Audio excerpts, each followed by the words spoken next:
네, 기초이문과정 네 번째 강좌는 업무의 범위라고 하는 부분과 중개사무소에 대해서 살펴보려고 합니다. 업무의 범위라고 말을 하면 뭐 어떤 업무의 범위, 무슨 업무 범위 조금 막연하실 수 있는데요. 공인중개사 법령에서 다루게 되는 이 업무의 범위라고 하는 것은 크게 세 가닥입니다. 첫 번째가 중개 대상물의 범위라고 하는 부분이고요. 그 다음에 이제 두 번째 부분이 업무의 지역적 범위에 관한 부분, 그리고 마지막으로는 개업공인중개사가 중기업 외에 뭘 더 할 수 있느냐, 다시 말해 겸업의 허용 범위에 관한 부분입니다. 그래서 업무의 범위는 중개 대상물의 범위, 업무 지역의 범위, 겸업의 허용 범위인데 이 중에서 실질적으로 단독 문제가 출제가 되는 부분은 마지막 겸업의 허용 범위, 그 중에서도 법인인 개업공인중개사가 중기업 외에 뭘 더 할 수 있는가 하는 부분에서 사실은 거의 매년 문제가 출제가 되고요. 중개대상물의 범위와 업무의 지역 범위와 관련해서는 출제가 된다 하더라도 각각이 단독 문제로 출제될 만한 부분은 아니고 오지선다형 지문 속에 한두 개 지문 정도를 형성하는 정도로 출제가 될 것이다 라고 예상을 하시면 되겠습니다. 자, 먼저 첫 번째 중개대상물의 범위라고 하는 부분인데요. 개업공인중개사별로 중개할 수 있는 중개대상물의 범위에 대한 차이가 없음이라고 제가 정리를 해두었죠. 다시 말해서 중개대상물의 범위라고 하는 것은 개업공인중개사의 종별에 따라 적용되는 중개대상물의 법정된 범위가 달리 적용되는가, 차등 적용되는가 하는 부분인데 현행 공인중개사법은 관련된 제한이 없습니다. 그러므로 법인인 개업공인중개사든 공인중개사인 개업공인중개사든 심지어는 부칙상의 개업공인중개사라 하더라도 여전히 적용되는 중개대상물의 범위는 앞서 우리가 총칙에서 봤었던 것과 같은 토지, 건축물 그 밖의 토지의 정착물, 임목, 공장재단 및 광업재단이 동일하게 적용되게 될 것이다 하는 겁니다. 두 번째 업무 범위의 부분은요, 업무의 지역 범위라고 하는 부분입니다. 다시 말해서 개업공인중개사가 중개사무소를 기준으로 해서 어디에 소재하고 있는 물건까지 중개할 수 있는가라고 하는 것인데 이것은 개업공인중개사가 법인 및 공인중개사인 개업공인중개사인가 아니면 부칙상의 개업공인중개사인가에 따라서 달라지게 된다는 거죠. 그래서 법인이나 공인중개사인 개업공인중개사는 업무 지역에 관해서 제한 규정이 아예 공인중개사법에 없습니다. 그러니까 법인이나 공인중개사인 개업공인중개사라면 중개사무소가 서울특별시에 있다 하더라도 대구에, 광주에, 부산에, 제주에, 울산에 있는 물건들 다 중개할 수 있다는 거죠. 업무 지역에 대한 제한이 없기 때문에요. 그런데 유독 부칙상의 개업공인중개사만큼은 업무 지역에 제한을 받고 있어요. 그래서 부칙상의 개업공인중개사는 중개사무소 소재지 관할 시도가 업무 지역의 범위가 됩니다. 우리 공인중개사법에서 시도 혹은 시도지사 이렇게 표현할 때는 특별시, 광역시, 도 혹은 특별자치도를 의미한다고 그랬죠. 광역자치단체 행정구역을 의미한다고 했어요. 그래서 부칙상의 개업공인중개사는 중개사무소가 소재하는 특별시, 광역시, 도를 관할구역으로 하며 그 관할구역 안에 있는 중개대상물에 한해서 중개행위를 할 수 있는 것이 원칙입니다. 그것이 원칙이에요. 그러니까 노원구나 강남구나 서초구나 종로구에 중개사무소가 있는 부칙상의 개업공인중개사라면 그들은 서울특별시가 업무지역 범위가 된다는 거죠. 구리시나 의정부시나 성남시나 수원시나 파주시의 중개사무소가 있는 부칙상의 개업공인중개사들은 경기도 내에 있는 물건만 중개할 수 있습니다. 춘천이나 강릉이나 원주나 속초의 중개사무소가 있는 부칙상의 개업공인중개사들은 강원도 내에 있는 물건만 중개할 수 있는 것이 원칙입니다. 그런데 항상 어떠한 것이 원칙이다라고 하는 말은 예외가 있다라는 의미이기도 한 거죠. 그 예외가요, 부칙상의 개업공인중개사가 부동산 거래정보망에 가입하고, 이제 우리가 이어지는 단원 뒤에서 부동산 거래정보망이라는 거 공부하실 건데요. 이 부동산 거래정보망은요, 개업공인중개사들 간의 인터넷 사이트라고 일단 생각하시면 됩니다. 컴퓨터 통신망을 통한 정보 교류 교환 체계입니다. 그 부동산 거래 정보망에 가입하고 이를 이용하여 중개하는 경우에는 당해 정보망에 공개된 관할구역 외의 중개 대상물에 대해서도 이를 중개할 수 있는 예외가 인정이 된다는 거죠. 방금 전에 예를 들었었던 것처럼 강남구에 중개사무소가 있는 부칙상의 개업공인중개사라면 업무지역은 사무소가 소재하는 시도이니까 강남구에 중개사무소가 있으면 서울특별시가 업무지역 범위가 되겠죠. 서울특별시 내에 있는 물건만 중개할 수가 있다는 거예요. 그런데 강남구에 중개사무소가 있는 부칙상의 개업공인중개사가 부동산 거래정보망에 가입을 하고 정보망을 통해서 검색해 봤더니 제주시에 있는 아파트가 매물로 정보망에 떠 있더라. 부산광역시 부산진구에 있는 상가 건물이 매물로 떠 있더라. 그러면 정보망을 통해서 검색한 물건이었기 때문에 사무소 소재지 시도인 서울특별시 외에 있는 물건이라 하더라도 중개가 가능하다는 겁니다. 단 여기서 오해가 있으시면 안 되는 것이 부칙상의 개업공인중개사가 부동산 거래 정보망에 가입만 하면 업무지역은 전국이 된다? 그 말은 아닙니다. 그 말은 아니고 정보망에 가입을 하고요. 그 정보망을 통해서 검색할 수 있는 물건이었었다면 그 물건만큼은 건별로 시도를 넘어서 있는 물건이지만 중개할 수 있다는 거죠. 그래서 방금 전 제가 든 사례처럼 강남구에 중개사무소가 있는 부칙상의 개업공인중개사는 원칙은 서울특별시 안에 있는 물건만 중개할 수 있는 것이 원칙인데 정보망을 통해서 검색 가능한 물건이었다면 저 멀리 부산시 부산진구 상가매매도 중개할 수 있다고 그랬었죠. 그러나 부산시 부산진구에 있는 상가여서도 정보망을 통해서 검색이 가능했으니까 예외적으로 중개 가능한 거지, 훨씬 가깝지만 정보망을 통해서 검색되고 있지 않다면 용인에 있는, 과천에 있는, 성남에 있는, 분당에 있는 물건 중개할 수 없습니다. 그러니까 부칙상의 개업공인중개사는 여전히 업무지역의 제한을 받고 있기는 하다는 거죠. 공인중개사법상 이러한 업무지역의 범위를 위반하면 업무정지라고 하는 행정처분의 대상이 됩니다. 그런데 법인이나 공인중개사인 개업공인중개사는 업무지역에 제한이 없으니 위반을 할 수가 없겠죠. 전국이 업무지역이니까요. 그러므로 어떤 특정한 개업공인중개사가 업무지역 범위 위반으로 인해 업무정지 처분을 받았다. 우리는 그 사실만으로도 그 개업공인중개사의 종별을 간파할 수가 있다는 거죠. 그건 누구겠어요? 부칙상의 개업공인중개사가 그 정체가 될 겁니다. 업무지역의 제한은 부칙상의 개업공인중개사만 받기 때문에 그렇습니다. 이제 마지막으로 업무 범위에 관한 문제는요. 개업공인중개사가 중개업 외에 뭘 더 할 수 있는가 하는 문제입니다. 이른바 겸업 허용이요. 겸업 허용에 관한 부분이거든요. 그런데 이 개업공인중개사의 겸업 허용 여부와 관련해서는 개업공인중개사가 법인인 개업공인중개사이었느냐 아니면 개인인 개업공인중개사이었느냐에 따라서 완전히 다른 길을 가는데요. 개인인 개업공인중개사라면 구체적으로는 둘 중에 하나겠죠. 공인중개사인 개업공인중개사가 아니라면 부칙상의 개업공인중개사이겠죠.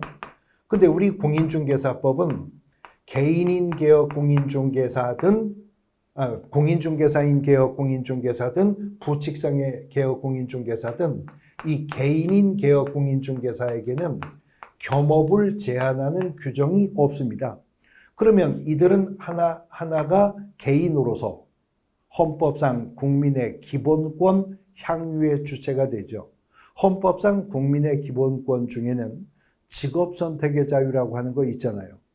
개업 공인중개사라면 중기업을 적법하게 할 수 있다는 거지.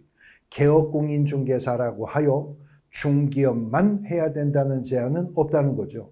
그러므로 이들은 자유롭게 중기업을 영위하면서 다른 업종의 업무를 겸하여 수행할 수 있는 겸업 허용이 원칙입니다.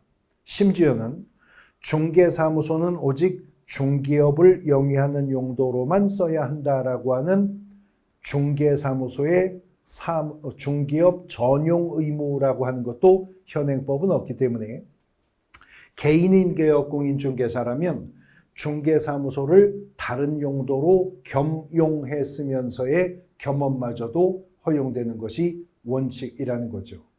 그런데 법인인 개업 공인중개사는 얘기가 달라지는데요. 우리가 이미 앞서서 등록의 기준과 절차에 대해서 공부를 할 때 법인인 개업 공인중개사가 되려면 이 법인이 자본금 얼마였죠? 5천만 원 이상이었죠. 자본금 5천만 원 이상의 상법상 회사이거나 혹은 협동조합 기본법상의 협동조합인 법인이어야 한다는 거 기억나시죠? 그리고 두 번째 법인의 등록의 기준이 공인중개사법 제14조에 규정되어 있는 업무만 영위할 목적으로 설립될 것이라고 하는 겁니다. 그래서 공인중개사법 14조는요.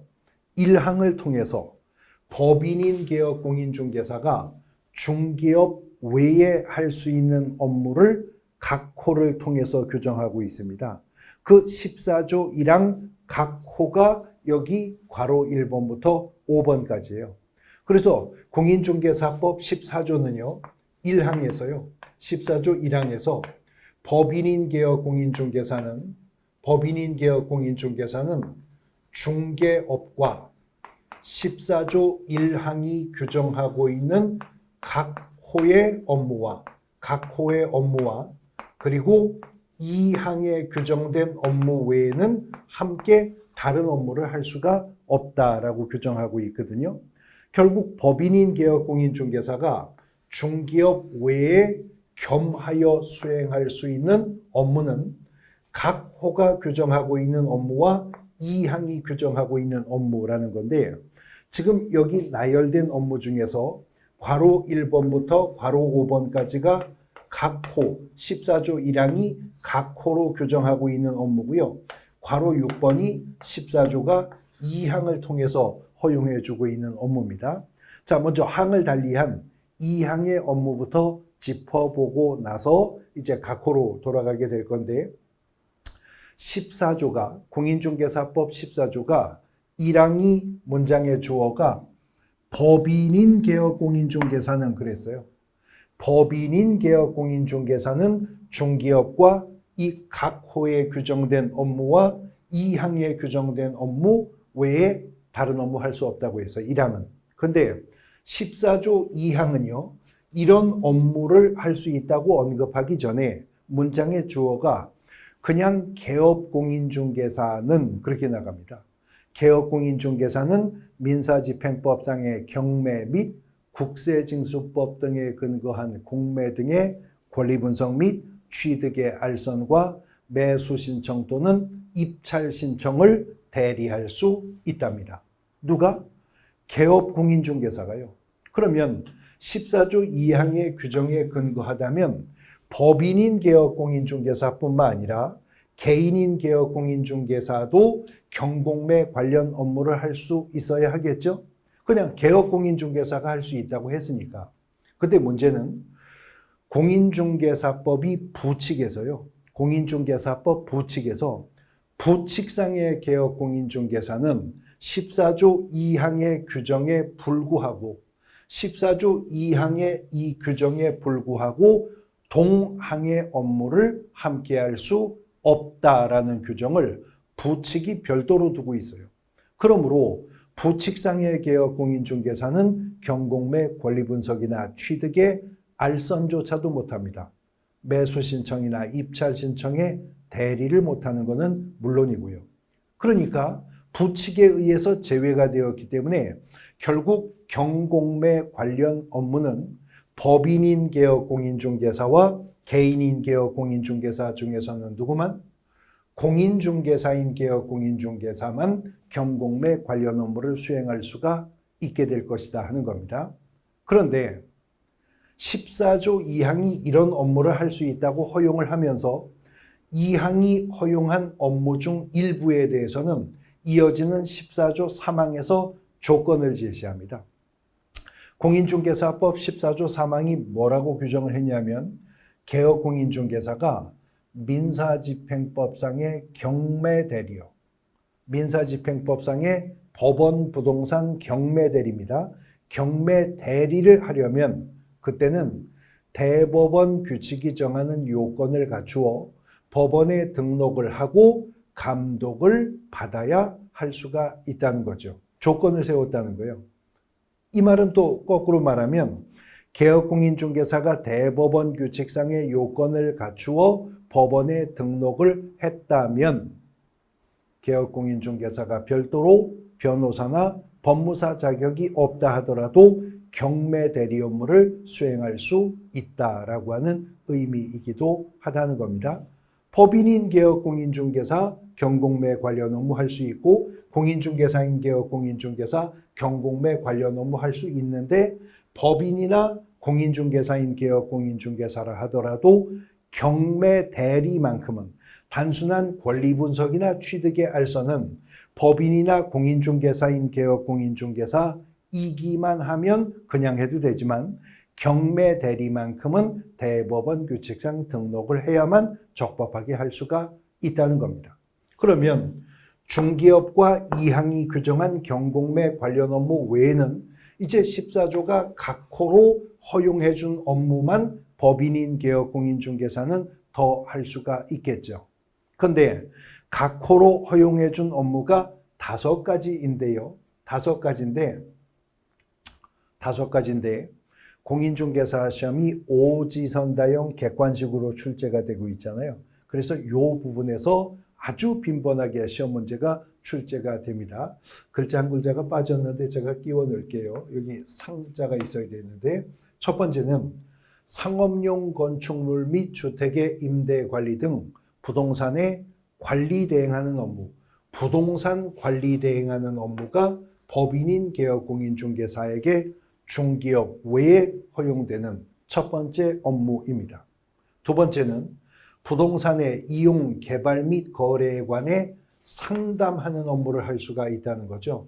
우리가 상담을 업으로 하는 것을 일컬어 컨설팅 한다고 하잖아요. 컨설팅업을 할 수가 있다는 겁니다. 그런데 법인인 개업공인중개사에게 허용된 컨설팅 업무는요, 그 물적 범위에 대해서 제한을 두고 있네요. 무슨 컨설팅? 부동산의 이용, 개발 및 거래에 관해서 상담하는 것, 부동산 컨설팅을 할 수가 있다는 겁니다.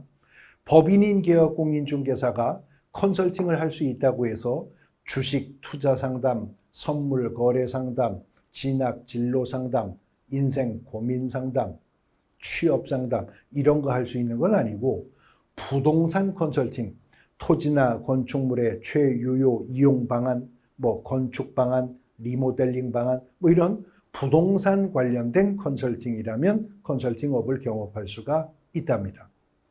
세 번째는 개업공인중개사를 대상으로 중개업의 경영기법 및 경영정보를 제공하는 업무를 할 수가 있답니다.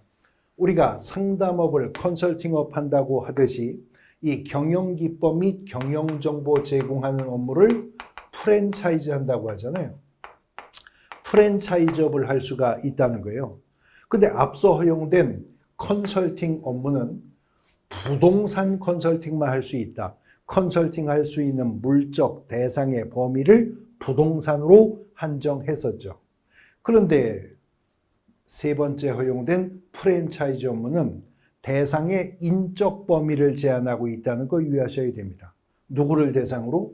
네, 개업공인중개사를 대상으로 중기업의 경영기법, 경영정보 제공할 수가 있답니다. 오직 개업 공인중개사를 대상으로 했었을 때 프랜차이즈가 가능하게 된다는 것이죠. 그러면 부칙상의 개업 공인중개사는 공인중개사가 아니지만 개업 공인중개사이기는 하죠.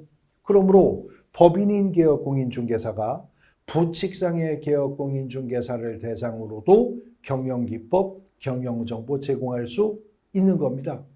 근데 거꾸로요. 소속 공인중개사는 공인중개사이죠. 그러나 소속 공인중개사는 이미 우리가 기본 기초개념 앞에서 봤듯이 공인중개사이기는 하나 개업 공인중개사가 아니라 개업 공인중개사의 고용인에 불과하잖아요. 그러므로 소속 공인중개사를 대상으로는 경영기법, 경영정보 제공할 수가 없다는 겁니다. 대상을 누구로 하여야 가능하니까? 개업 공인중개사를 대상으로 해야 경영기법, 경영정보 제공할 수가 있기 때문에 그렇다는 것이죠. 네 번째는 상업용 건축물 및 주택의 분양 대행하는 업무를 할 수가 있답니다. 그런데 허용 범위를 놓고 비교해 보실 것이 컨설팅은요. 어떤 컨설팅 할 수 있다고? 부동산 컨설팅 할 수 있다. 부동산 컨설팅 할 수 있다고 했어요. 근데 부동산이기만 하면 그 부동산의 종류가 상업용 건축물이든 주택이든 농지든 상가든 임야든 공장 건물이든 불문하고 부동산이면 다 컨설팅 할 수 있죠. 부동산이기만 하면. 근데 분양 대행은요. 부동산 분양 대행이라고 하지 않고 부동산 중에서도 상업용 건축물 및 주택의 분양 대행을 할 수 있다고 그랬어요. 그러니까 뭐 농지 분양 대행, 공장 분양 대행 등은 법인인 개업공인중개사에게 허용되지 않았다는 점. 부동산 중에서도 상업용 건축물과 주택만 분양 대행 가능하다. 단 대상이 상업용 건축물이거나 주택이었다면 구체적으로 그 상가가 건축물 분양에 관한 법률상의 분양 신고 대상이 되는 상가냐 아니냐 그거 불문합니다. 물건이 주택이면 그 주택이 주택법상 사업계획 승인 대상인 주택이냐 아니냐 그런 건 불문하고 상가나 주택이라면 분양 대행할 수 있습니다. 또 어떤 상가나 주택이 입주자 모집 결과 신청자 수가 공급자 수에 미달하는 미분양분이냐 아니냐 그것도 불문하고 상가나 주택이라면 분양 대행할 수가 있다는 거죠. 마지막으로는 중기업에 부수되는 업무로서 대통령령이 정하는 이사업체 등의 소개라고 지금 표현을 했죠. 다시 말해서 주거 이전에 부수가 되는 용역의 제공을 할 수 있는 게 아니라 용역의 알선을 할 수 있다는 거죠. 이사업체 등을 운영할 수 있는 게 아니라 이사업체 등을 소개할 수 있다. 도배, 벽지, 장판, 버티칼, 블라인드 설치 업체를 운영할 수 있다는 게 아니라 알선할 수 있다는 거죠. 주거 이전에 부수되는 용역업 할 수 있는 거 아닙니다. 용역의 알선을 할 수가 있다는 부분도 유의하셔야 됩니다. 그래서 법인인 개업공인중개사는요. 중기업 외에는 나열된 이 업무만 더 할 수 있고 지금 여기 언급된 업무가 아니라면 법인인 개업공인중개사는 그 어떤 업무라 하더라도 추가적으로 겸하여 수행할 수가 없고요. 지금 칠판에 언급되어 있는 업무가 아닌 업무를 만일 법인인 개업공인중개사가 겸업했다면 이거는 업무 범위를 위반하게 되는 것이죠. 업무의 범위를 위반하는 것이고요. 이것은 상대적 등록 취소 사유, 적발한 등록관청이 등록을 취소할 수 있는 사유에 속하게 될 것이다 하는 겁니다. 자, 업무 범위에 관한 부분 살펴보셨고 기초입문과정 4강에서 두 번째로 살펴볼 테마가 중개사무소라고 하는 부분입니다. 우리가 이미 중개사무소라고 하는 단어를 몇 군데서 짚어봤었어요. 우리가 용어의 정의 공부할 때 공인중개사법 2조 3호가 개업 공인중개사에 대해서 정의를 했었죠. 그때 뭐라고 했었냐면 개업공인중개사라 함은 이 법에 의한 중개사무소의 개설 등록을 한 자를 말한다. 이렇게 정의했었습니다. 물론 등록을 한 자라고 했기 때문에 공인중개사법상 등록은 대인적인 처분입니다. 궁극적으로 등록의 대상은 사람인 거 맞습니다. 그런데 용어의 정의에서도 중개사무소의 개설 등록을 한 자 그랬잖아요. 그러니까 수단으로는 사무소가 확보되어야만 그 자가 등록받을 수 있게 될 것임을 이미 용어의 정의에서 언급하고 예고하고 암시하고 있었던 것이죠. 그래서 우리가 또 등록의 기준과 절차라고 하는 거 기초과정 공부했는데 공인중개사가 공인중개사인 개업공인중개사가 되려면 확보해야 할 두 가지 등록의 기준 중 하나, 법인이 법인인 개업공인중개사가 되려면 확보했어야 할 5가지 등록의 기준 중 하나로서 공통적으로 존재했었던 게 뭐냐면 사무소를 확보할 것. 어떤 사무소? 건축물 대장에 기재된 공간에 사무소를 확보할 것이라는 등록의 기준이었었던 거죠. 그런데 이제 적법한 중개사무소가 그렇다는 것이고, 일단 공인중개사법에서 중개사무소인가 아닌가 여부를 판단할 때는 실질적이고 객관적 관점에서 판단합니다. 그래서 중개사무소는 중개 업무의 중심이 되는 장소, 다시 말해 중개 활동의 근거가 되고 중심이 되는 장소로 터잡아 사용하고 있다면 일단 그 공간은 공인중개사법이 중개사무소로 봅니다. 이런 실질적 객관적 관점에서 중개사무소를 판단한다는 전제하에 공인중개사법 13조 1항은 개업공인중개사는 등록관청 관할구역 안에 중개사무소를 2대, 1개의 중개사무소만 둘 수 있다라고 하는 규정을 두고 있다는 거죠. 자, 1개의 중개사무소만 둘 수 있다는 말은 2개도 안 된다 그 말이죠. 다시 말해 이중사무소 설치를 금지하겠다 하는 겁니다. 바로 이 언급이 공인중개사법 13조 1항에 있는 언급이거든요. 근데 그 전조인 공인중개사법 12조는 기초과정이지만 우리가 제목 정도는 보고 넘어왔는데 공인중개사법 12조는 등록이 일신전속적인 성격을 갖기 때문에 12조 1항을 통해서 이중 등록을 금지한다라고 했었습니다.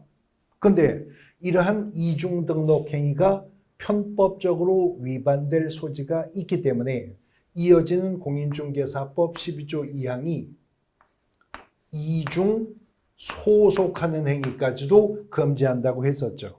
이중 소속이라고 하는 것은 개업공인중개사, 소속공인중개사, 중개보조원, 법인의 임원 또는 사원인 자가 동시에 다른 개업공인중개사의 소속공인중개사, 중개보조원 또는 법인의 임원, 사원을 하는 걸 이중소속이라고 한다고 했어요.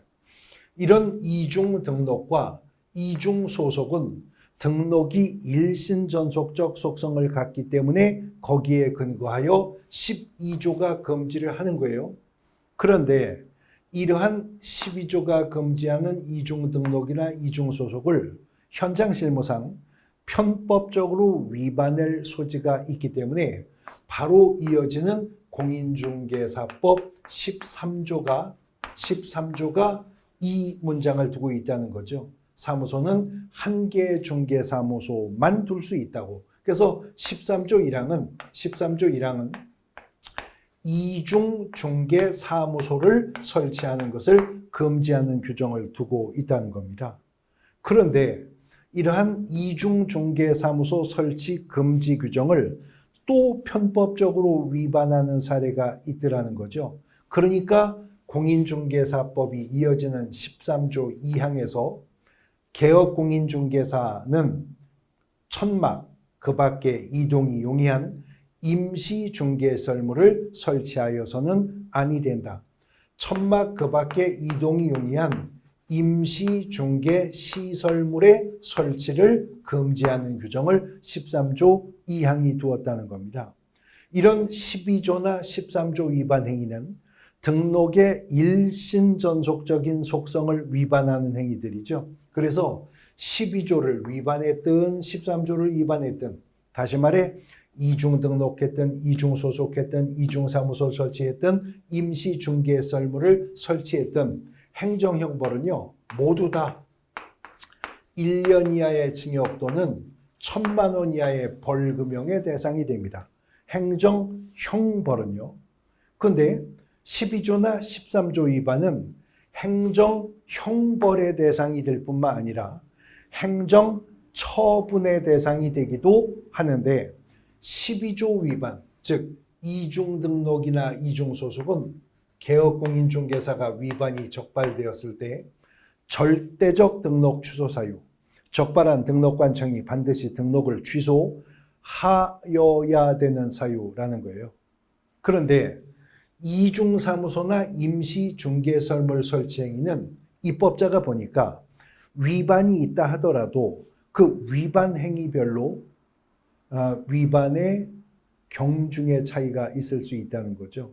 그래서 이 13조 위반 행위에 대해서는 적발한 행정기관이 재량권을 가지고 등록 취소 여부를 판단하여 결정할 수 있도록 하기 위해서 상대적 등록 취소 사유에다가 규정을 두었습니다. 문장으로 표현하면 개업공인중개사가 이중 등록하거나 이중 소속했다면 등록관청은 등록을 취소하여야 하는 것이고요. 개업공인중개사가 이중사무소를 설치했거나 임시중개설물을 설치했다면 등록관청은 등록을 취소할 수 있게 될 것이다 라고 하는 거죠. 그 다음 12조가 금지하겠다는 이중등록과 이중소속은요 예외도 없이 금지가 됩니다. 무조건 이중등록, 이중소속은 금지가 됩니다. 그런데 그런 이중등록과 이중소속의 편법적 위반을 막기 위해서 12조에 이어 13조에서 이중사무소와 심지어 천막 그 밖에 이동이 용이한 임시중개설물 설치까지 금지한다고 했잖아요. 그런데 이 이중사무소 설치 금지에 대해서는 예외가 인정이 되는데 그게 13조 3항에 언급이 있거든요. 근데 13조 3항은요. 문장의 주어가 법인인 개업공인중개사는 이렇게 나갑니다. 지금 이게 13조 3항 문장이에요. 법인인 개업공인중개사는 등록관청에 신고하고 주된 사무소 관할구역 외의 지역에 뭘 둘 수 있다고? 분사무소를 둘 수 있다라고 합니다. 그러므로 이 분사무소라고 하는 것은 이중사무소 설치 금지에 대한 유일한 예외가 되는 것인데요. 13조 3항의 문장의 주어가 법인인 개업공인중개사는 이라고 출발하고 있다는 거죠. 이 말은 반대 해석하면 개인인 개업공인중개사라면, 다시 말해 공인중개사인 개업공인중개사이거나 부칙상의 개업공인중개사라면 무조건 중개사무소는 한 개만 가질 수 있다. 이중사무소 설치 금지가 예외 없다는 거죠, 개인은. 근데 법인인 개업공인중개사라면 대통령령이 정하는 기준과 절차에 따라 등록관청에 신고하면 주사무소가 속한 시군구 외의 지역에 시군구별로 한계를 초과하지 않는다는 전제하에 분사무소라고 하는 걸 가질 수가 있게 될 것이다 라고 하는 겁니다. 그 법인인 개업공인중개사가 분사무소를 설치하기 위한 대통령령의 기준이 어떠하고 설치의 절차는 어떠하며 설치 신고 시 구비 서류는 어떤 것들이 있는가 하는 부분들은 이제 세부적인 사항 등으로서 기본 이론 과정에서 내용들을 살펴보게 될 겁니다. 어쨌거나 분사무소는 개업공인중개사 중에서는 누구만 가질 수 있다고요? 법인인 개업공인중개사만 분사무소를 가질 수가 있게 된다는 겁니다. 근데 이제 이와는 거꾸로의 개념이요. 여러 명의 개업공인중개사들이 하나의 사무소를 공동으로 사용하는 것은 업무의 효율적 수행을 위해서라면 이 법이 허용합니다. 구성 개업공인중개사가 다중이라도 사무소는 하나를 같이 쓰는 거니까 이중사무소 설치 금지에 배치되는 부분이 없기 때문에 그렇죠. 그래서 개업공인중개사가 업무의 효율적 수행을 위해서라면 다른 개업공인중개사와 중개사무소를 공동으로 사용할 수 있습니다. 동종의 개업공인중개사와라고 하는 조건조차도 없어요. 그냥 다른 개업공인중개사가 사와 그랬습니다. 그러니까 법인인 개업공인중개사와 개인인 개업공인중개사도 업무의 효율적 수행을 위해서라면 하나의 사무소를 공동으로 사용할 수가 있게 된다라고 하는 거죠. 단 사무소를 공동 사용할 수 없게 되는 경우 등에 대한 제한 규정은 이 법이 두고 있고, 구체적으로 사무소가 공동 사용되게 되는 두 가지의 또 경우 등도 나오게 될 것인데, 그런 절차와 내용들과 제한에 관한 내용들 기본 이론 과정에서 살펴보시게 될 부분입니다. 개념만 이해하고 넘어가시죠. 이제 여섯 번째는 중개사무소의 명칭입니다. 공인중개사법 18조가 규정을 두고 있는데요. 공인중개사법 18조는 1항은 개업공인중개사는 이렇게 나가요. 문장의 주어가. 근데 18조 2항은 개업공인중개사가 아닌 자는 이렇게 나갑니다. 그러니까 18조가요. 1항은 개업공인중개사 들으라고 하는 말이고 2항은 개업공인중개사 아닌 자 들으라고 하는 말이거든요. 근데 18조 1항이 뭐라고 그러냐면 개업공인중개사는 그 사무소의 명칭에 공인중개사 사무소 또는 부동산 중개라는 문자를 사용하여야 한다라고 규정합니다. 써야 할 의무를 규정했어요. 그러나 그렇다고 개업공인중개사가 공인중개사 사무소와 부동산 중개라는 문자를 둘 다 써야 된다는 말은 아닙니다. 왜냐하면 여기가 and가 아니라 or죠. 또는 이라고 했으니까 공인중개사 사무소를 쓰든가 부동산 중개를 쓰든가 둘 중에 하나의 문자는 써야 하는데 둘 중에 어떤 문자를 선택할 것인가는 원칙적으로는 개업공인중개사가 자유롭게 판단할 수 있다는 거죠. 13조 2항은요. 개업공인중개사가 아닌 자에게 하는 말이에요. 개업공인중개사가 아닌 자는 공인중개사 사무소, 부동산 중개 또는 이와 유사한 명칭조차도 비스무리한 명칭조차도 쓰면 안 된답니다. 쓰라고 했는데 안 쓴 개업공인중개사는요. 100만 원 이하의 과태료 처분에 불과해요. 근데 쓰지 말라고 했는데 쓴 개업공인중개사가 아닌 자 있죠? 이 자는 1년 이하의 징역 또는 1,000만 원 이하의 벌금형의 대상이 된다는 거죠. 그 다음 개업공인중개사가 5개 광고물을 설치하는 경우, 쉽게 말해서 개업공인중개사가 간판을 다는 경우 그 말 하는 겁니다. 개업공인중개사가 5개 광고물을 설치하는 경우에는 개업공인중개사의 등록증에 표기된 성명, 이름을 인식할 수 있는 정도의 크기로 표기를 해야 한답니다.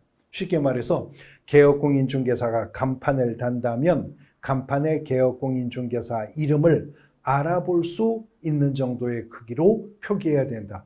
역시 안 하면 개업공인중개사는 100만 원 이하의 과태료 처분 사유에 속하는 겁니다. 그 다음 7번째 중개대상물의 표시광고인데 계속 같은 논법으로 나가요.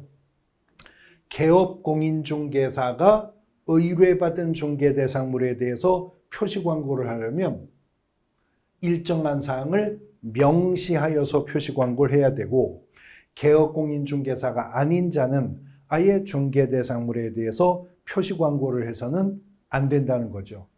개업공인중개사가 중개대상물에 대해서 표시광고를 하면서 일정한 사항을 명시해야 될 의무를 위반하는 것은 역시 100만 원 이하의 과태료 처분 사유고, 개업공인중개사가 아닌 자가 중개대상물에 대해서 표시광고하는 행위 자체는 1년 이하의 징역 또는 1,000만 원 이하의 벌금이라고 하는 행정형벌의 대상이 된다 하는 겁니다.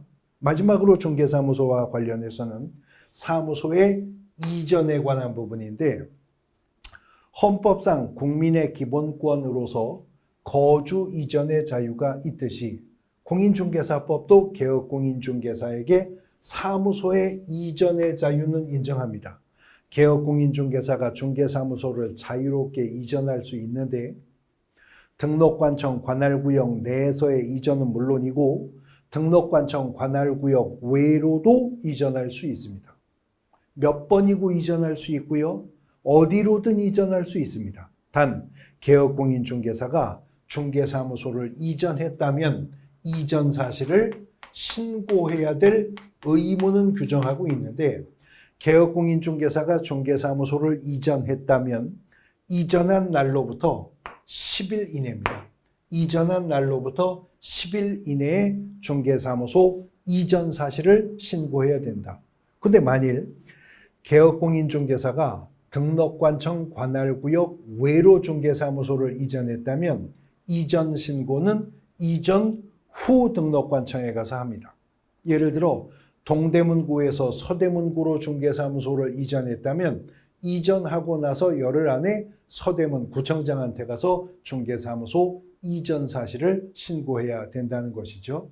그런데 법인인 개업공인중개사는 주사무소뿐만 아니라 분사무소라는 걸 가질 수 있다고 앞서서 보셨죠? 분사무소도 이전할 수 있거든요. 근데 분사무소는 설치 신고도 주된 사무소 소재지 등록관청 가서 하는데 이전 신고도 주된 사무소 소재지 등록관청에 가서 합니다. 이제 바로 이어지는 시간에 우리가 인장 등록에 대해서 공부할 거거든요. 여기 지금 빼꼼 보이죠? 다음 시간에 공부할 첫 제목이요. 인장 등록도 분사무소 인장 등록 주된 사무소 소재지 등록관청에 가서 합니다. 그러니까 법인은 분사무소 관련된 행정 업무 처리는 분사무소 설치 신고도, 분사무소 이전 신고도, 심지어 분사무소 인장 등록조차도 다 주된 사무소 소재지 등록관청에서 행한다라고 묶어서 정리를 하시면 되겠습니다. 업무의 범위라고 하는 부분 보셨고, 공인중개사법상의 중개사무소의 개념, 이중사무소나 임시중개사무소 설치에 대한 금지와 그 예외로 인정되는 법인의 분사무소, 그리고 거꾸로 여러 명의 개업공인중개사가 업무의 효율적 수행을 위해 하나의 사무소를 공동 사용할 수 있는 개념, 그리고 사무소의 명칭과 5개 광고물의 성명 표기 의무, 중개사무소 이전 신고 의무 등에 대한 내용들 정리해 보셨습니다. 네 번째 강좌 마치겠습니다.